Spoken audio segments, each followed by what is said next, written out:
unfair labor practices. It is in section 25T and section 25U.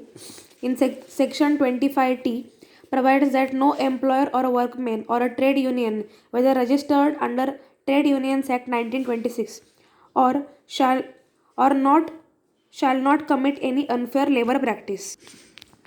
Then next is the section 25U, which provides that any person who commits any unfair practice shall be punishable with the imprisonment for a term which may extend to 6 months or with a fine of rupees 1000 or a both.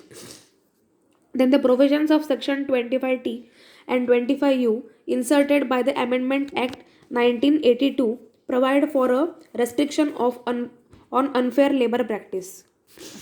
Then the Supreme Court has pointed out that what the section 25T prohibits is the committing of an unfair labor practice, whereas the corresponding provisions of the MRTU and PULP Act 1971 prohibit engaging in such practice.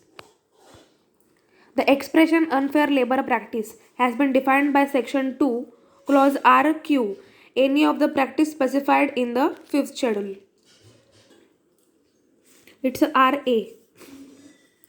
Then the some instance of the unfair labor practice are in the unfair labor practices on the part of the employer. So we are going to see the unfair labor practices on the part of the employer. First is the establishing employer sponsored the trade unions of workmen.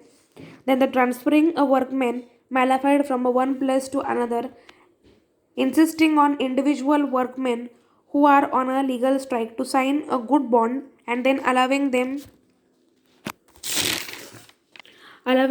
to work, then showing favoritism or partiality to one set of worker, then failure to implement an award settlement or agreement, and indulging in the act of violence and force.